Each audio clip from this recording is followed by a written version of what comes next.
Test 4. You will hear a number of different recordings, and you will have to answer questions on what you hear. There will be time for you to read the instructions and questions, and you will have a chance to check your work. All the recordings will be played once only. The test is in 4 sections. At the end of the test, you will be given 10 minutes to transfer your answers to an answer sheet. Now turn to Section 1. Section 1. You will hear a conversation between a staff member from Gaia's Guardians and a man who wants to do something to protect the environment. First, you have some time to look at questions 1 to 5.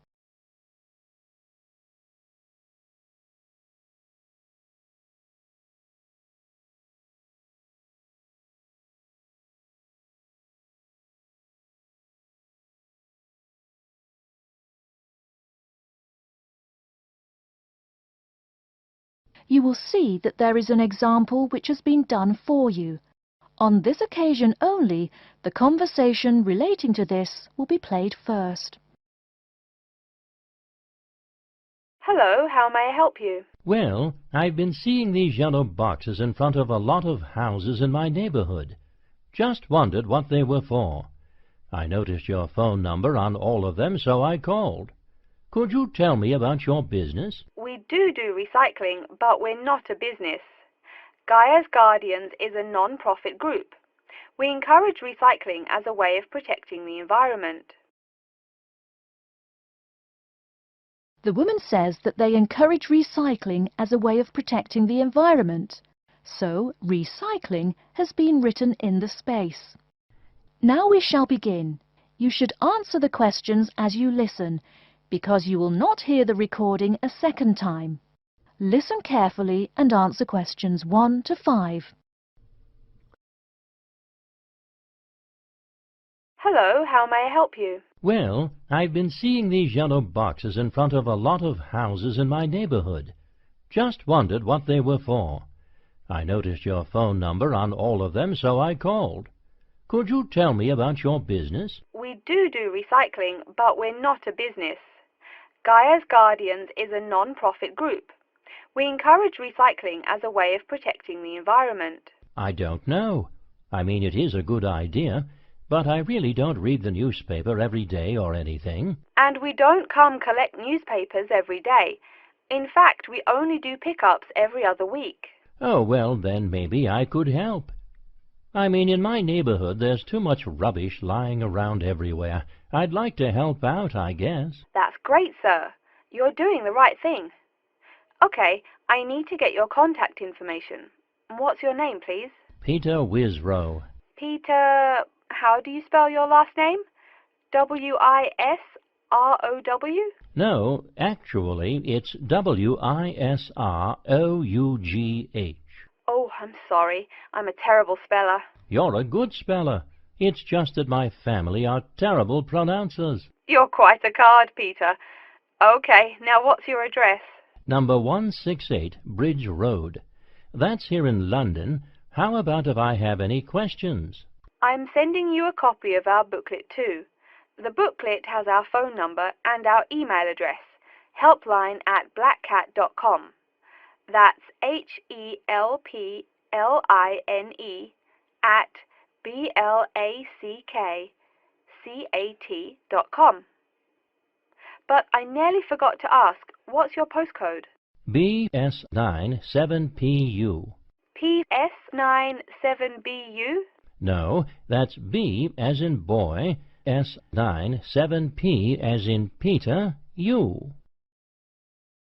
Before you hear the rest of the conversation, you have some time to look at questions 6 to 10.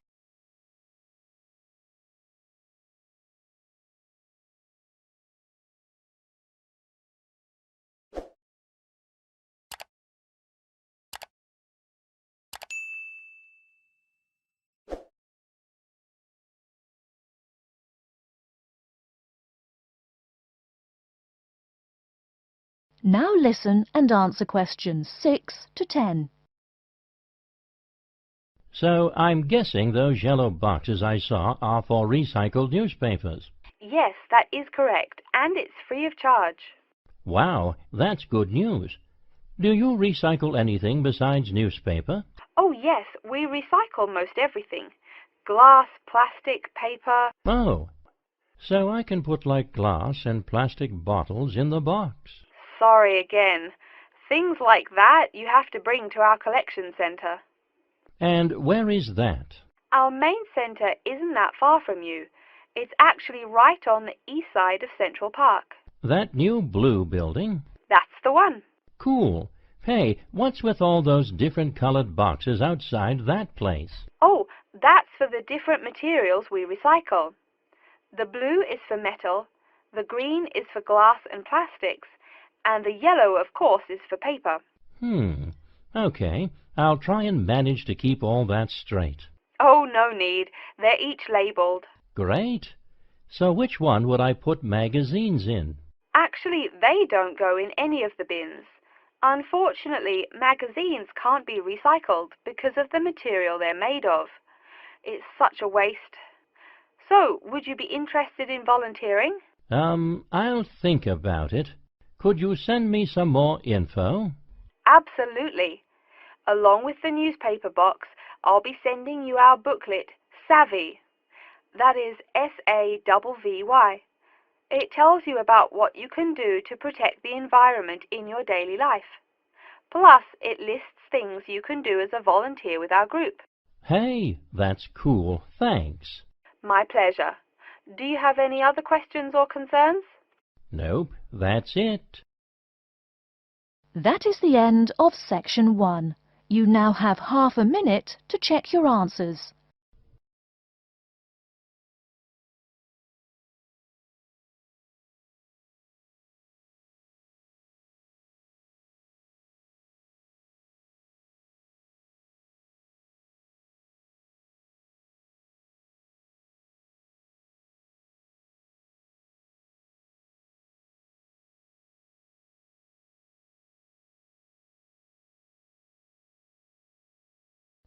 Now turn to Section 2. Section 2. You'll hear an introduction about how to make a resume and apply for a job. First, you have some time to look at questions 11 to 17.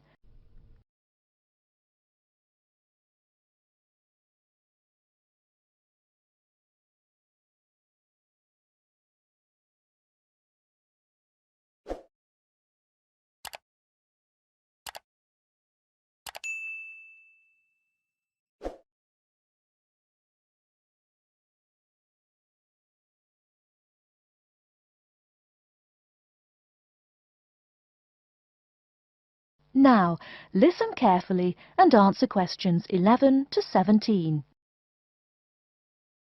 Welcome everyone to today's seminar on CV and interview skills. Remember, your CV is probably the most important document you will ever write. It opens the door to your career, and that job interview is probably the most important meeting you will ever attend. It's like stepping through that open door.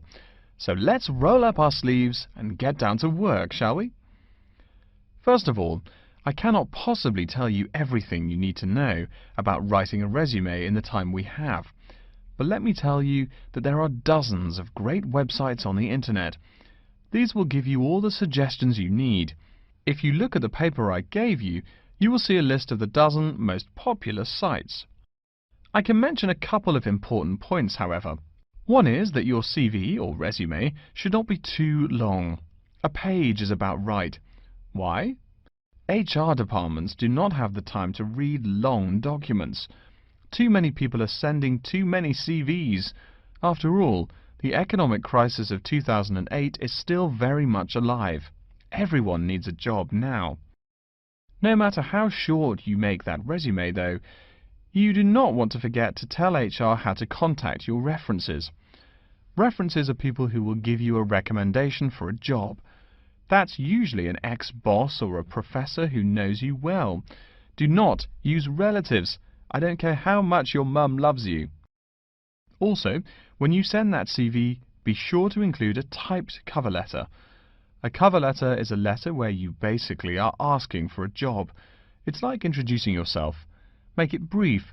The real information about you is on that CV of yours, and please make sure the letter is typed.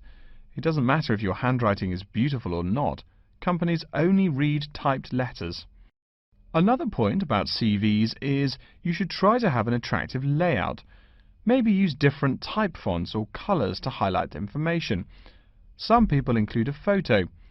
You can find dozens of examples on the internet. Whatever layout you decide to use, however, avoid all spelling and grammar errors. I used to be an HR manager. If I saw a mistake, that CV went into the garbage. Something you write in a CV is a description of your skills and experiences in an interesting way. Mention training too. I mean, these are what get you hired.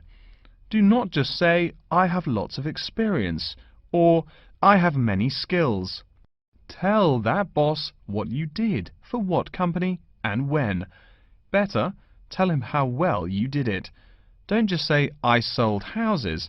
Say, I sold £2 million worth of houses in my first year. That is, say something to make the person reading excited and curious. Finally, speaking of CVs, it's sad, but some people actually forget to provide a contact number. That's pretty silly. You wrote a great CV, you have HR dying to meet you, and they don't know how. You forgot your phone number. Oh sure, if you apply online they have your email address, but you just showed them you're forgetful. Why are they going to want to talk to you after that? Before you hear the rest of the talk, you have some time to look at questions 18 to 20.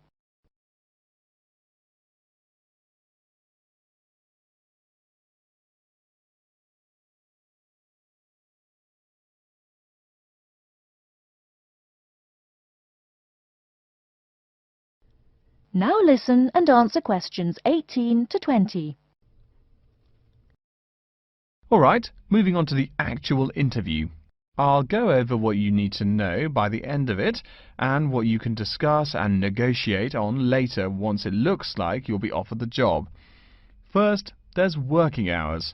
It's not that necessary to hammer out the hours off the bat, especially since it's easy to come off as lazy when the first thing you bring up is how much you're going to have to work. You can also find out more about possible promotions later on. It is important, however, to get a feel for how much you'll be paid. You should make sure the salary range is commensurate with what you're worth, and if you're not, you can move on to better opportunities. Being sure you're going to make what you want to live on is much more important than issues like your pension.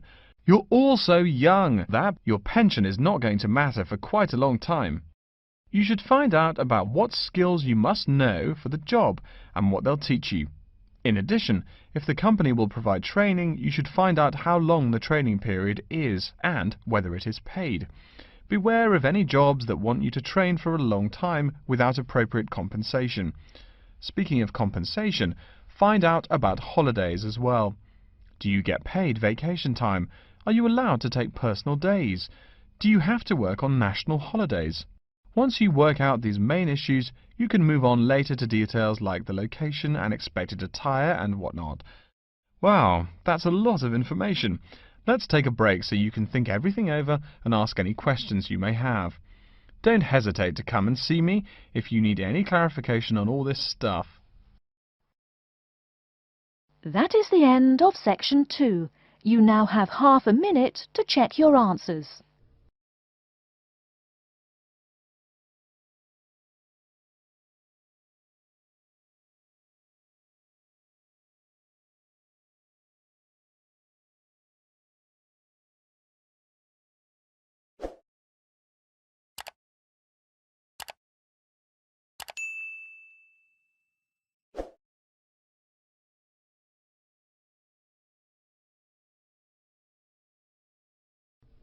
Now turn to section 3.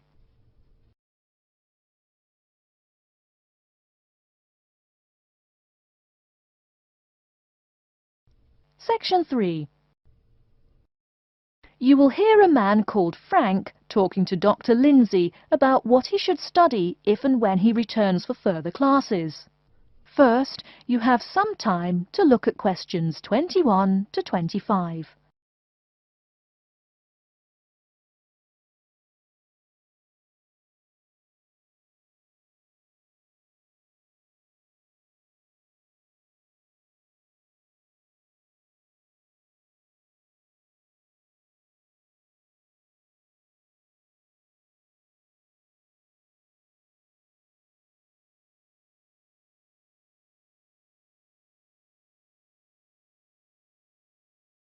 Now listen carefully and answer questions 21 to 25. Hello, are you Dr. Lindsay, the returning students advisor? Yes, that's right. Are you Frank? Your appointment wasn't until 2, but that's okay. Please come in and have a seat. Thanks. I like to arrive early whenever I have anything to do. That's certainly a praiseworthy habit. Let me see. It looks like you've taken a long break from school, and I understand you wanted to have a chat about what you should study if and when you return for further classes. It's such a big challenge. I don't know if I'm crazy for doing this or not. Believe it or not, I know exactly what you mean. Before I began working here at the university, I taught primary school for nearly 10 years. It takes a lot of courage to go back to school. I feel more shy and scared than the primary students I teach. In the schools I taught, I found today's youngsters are very sure of themselves. In terms of intelligence, I have a lot to teach them, and the maturity level of much of my class leaves something to be desired. But in terms of confidence, wow, a lot more confident than I am now, that's for sure. Stop fretting. A brave man is a coward who refuses to run. Let's talk about your strong points. You seem an intelligent man. What is it you would like to study? You see, I've been teaching children for a few years, but I think I'm happier teaching adults. I think teaching students in middle school is much more satisfying because they end up being much more grateful for your work. If I may ask, what got you interested in teaching adults? A lot of things, I guess. I met my future wife back in my first year of college. She always complains that I was more interesting then. She says that now I talk like I'm 7 years old. That's probably from being with children all day. Again, I know just what you mean. My husband used to say the same thing about me when I taught kindergarten. Anything else? Well, yes. Fairly often now I run into former students and we talk. Some of them are getting close to being grown up. I guess I think more and more about how people develop over time. So I'm interested in the results of education, you know, the final stages. I see. Well, coming back to the university can be both difficult and very rewarding. There are some problems unique to returning students, you know, older students like yourself. What do you think is your greatest weakness? Well, I actually think my confidence is getting better. I'm definitely overcoming my introversion and starting to be much more comfortable in front of a class. To tell you the truth, I'm afraid I'm rather behind the times about many things. It's more difficult for me to chase after the popular things youngsters are fond of, such as iPhone, Twitter, if you name it. I think I understand. Before you hear the rest of the talk, you have some time to look at questions 26 to 30.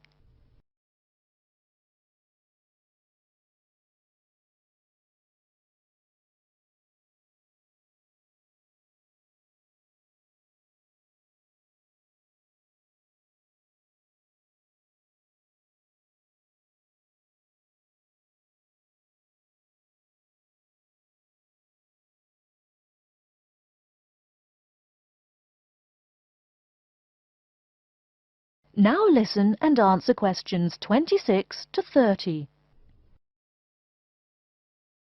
How old are you? 35? People at your age still go back to school for further education. I was a bit the same way. I mean, I didn't study at university till after I had a family, a husband and one child. My point of view was a lot different from your average 18-year-old girls, I can tell you. Gee, that sounds pretty rough. A family and college? Clearly you weren't unsuccessful, though. It was, Frank, it truly was. My first term at school was extremely stressful. But, excuse me, you're not here to listen to my life story. We're talking about your plans. Is there anything unique I should know about you or your past experience or plans? I'm afraid not. There is nothing interesting about my career or plans. It's really not too impressive. Now, I forbid you to talk like that. This is your one life, and if you're not interested, why bother living it? Don't be so humble, Frank. Okay. My wife says I'm a wimp. Let's talk about your dreams a bit. You want to teach adults, you said. What would you like to teach them? Well, when I first came to college, I really liked languages and literature. A lot of people have told me that for practical reasons, it would be more rewarding to choose business management as my major. But I made up my mind to study liberal arts once I got the idea of going back to school. I must say it's refreshing to meet someone who knows there's more to an education than computers and finance. Let's have a look at the university course catalogue. Excuse me, Dr. Lindsay, before we do that, could I maybe ask you some questions about changes in university life? I think I need to discuss that so I know what to expect. Of course, I'm here to help you. The biggest thing to get used to is the change in technology. Professors present things on huge screens, many of which are interactive computerized whiteboards. You can write on them still and use them like a touchscreen. They're really handy. No more sloppy scribbled notes on the projector. Let's see, I doubt you'll be living in student housing, so I won't go into all the improvements there. Another major change that you'll enjoy is the plethora of resources available for students. As a student, you have 24-hour access to the gym and library privileges that include the use of school computers to scan, copy and print, and of course the media library, which contains movies from all genres and most of the movies listed on AFI's top 100 movies of all time. The dining facilities are also not what they used to be. They offer choices for all diets, and you can expect a hot meal any time of day. Wow, things really have changed. I'll be sure to utilize all those great facilities in my time here. Thanks for all your help, Dr. Lindsay. I think that's all the questions I have for now. That is the end of section 3. You now have half a minute to check your answers.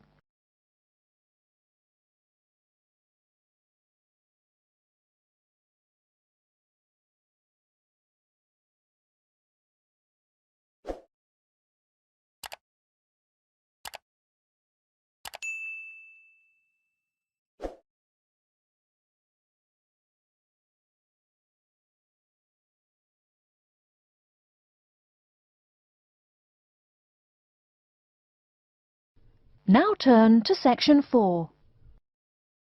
Section 4. You will hear an introduction about the curriculum and facilities of Wassamata University. First, you have some time to look at questions 31 to 40.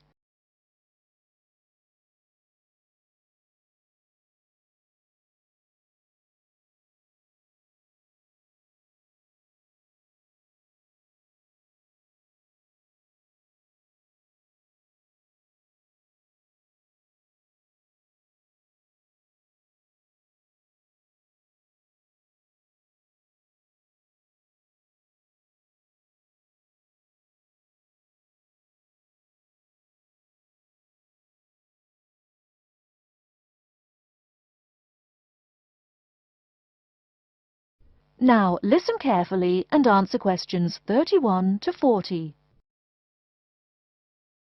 Okay, and welcome back. During the short break we just took, several of you approached me with questions. So before going on with the orientation talk, I'd like to address those queries. As I found, if one person asks a question, probably a dozen others are wondering about the same thing. The first question is whether Wassamata University employs modules technology as an instruction method. The answer is yes, we do. At least that's what the university catalogue says. If some of you don't understand what modules technology is, don't worry. I googled the word but couldn't find it. Apparently though, it's a method of broadband wireless access. At least that's what an American company's website told me. But again, don't worry. If you need to know something more, your professor can tell you. Another question someone asked me was what tomorrow's workshop on research methods and skills was about. Well, research skills include any method you can imagine for finding and presenting any information you need. That's not just schoolwork either. Writing English, the native language for most of you, and finding a job are also research skills. And yes, those will be addressed in tomorrow's workshop.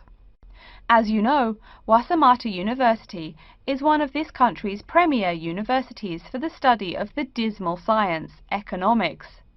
Some of you, it seems, want to get a jump on their classmates. During the break, half a dozen of you came up and asked me where to find economics tomes. I know it's odd, but this school's library holdings are divided up between two libraries. Economics books are in the old library. If you look out of the window behind me, you can see it. It's the red brick building. Oh, before I forget, you economics types also need a lot of math, am I right? Well, those math books are neither in the old library nor in the new one. They can be found in the math department building. Why am I telling you this? Doesn't the invisible hand guide economists? Maybe it's good you asked.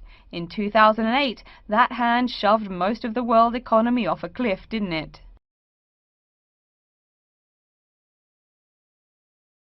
Now, I realize that most of you couldn't bring a computer printer or a photocopier from home. So I'm sure you're already wondering where you can copy things like term papers, internet articles, and things like that. I have some good news and some bad news. The good news is that there are a number of places you can make copies. These include both libraries and the Student Union building. Now the bad news. I'm sorry to say, most classroom buildings and academic departments do not have copiers students can use. So most of the large buildings you see around campus do not have copiers for students. The copiers there are reserved for professors and office staff. Oh yes, I nearly forgot to tell you. If you need to have printing done, all the copiers available to students are laser printers. Plus, for your convenience, you can pay using prepaid cards. You can get those in the Student Union building. That just covers the questions put to me. If you have more, please see me during the next break at 2:15. Right now, though, I'd like to start to give you a rundown on the various facilities here on campus. That way you won't get lost so easily in the weeks to come. I've been told that this year's incoming class features a large number of married students and parents. So you must be wondering where to put the baby while you're in class. Okay, right now we're in the Student Union building, right? Remember the big doors in front where you all came in? If you go out of the building, you can see the nursery is just on the other side of this building. It's only about 20 meters away. Convenient, eh? Next, we're all from different places around the country. Some of you are from other countries. That means we're pretty likely to get sick during the first months of school as we expose each other to many new viruses. So where's the doctor? Of course, you need to find the Medical Services Centre, which is on the right as you leave the building. Remember, that's the second building on the right. And if you look out of that window, you can see a lot of antenna and satellite dishes on the roof. So that's what we call the Media Centre. Yeah, I know, I think it's confusing too. The Media Centre is next to the Medical Centre. The chairwoman of the journalism school on the first floor doesn't like it when people who wander in there mistake her for a nurse. Chances are you'll have at least one math class while you're here. That red building there, just outside to the left, is the math department building. I know, it looks about as old as the subject of math, but I assure you that the inside is equipped with state-of-the-art classroom equipment, including interactive chalkboards and surround sound in every room. Oh, can you see the back building there? Yes, behind the Media Centre. Quite new, isn't it? That's the new library, just decorated. They're back to back, you might say. If you look just to the left of it at the lower, older-looking building, you'll find the old library. It's nice and quiet, perfect for those marathon study sessions during exam week. Since the weather is so nice, why don't we stop looking at our maps, but go for a walk around the campus? That is the end of section 4. You now have half a minute to check your answers.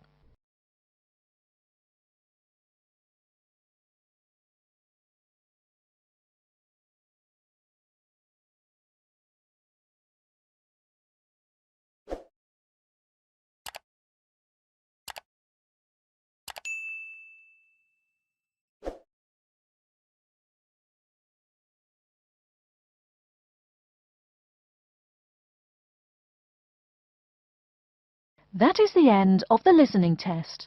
In the IELTS test, you will now have 10 minutes to transfer your answers to an answer sheet.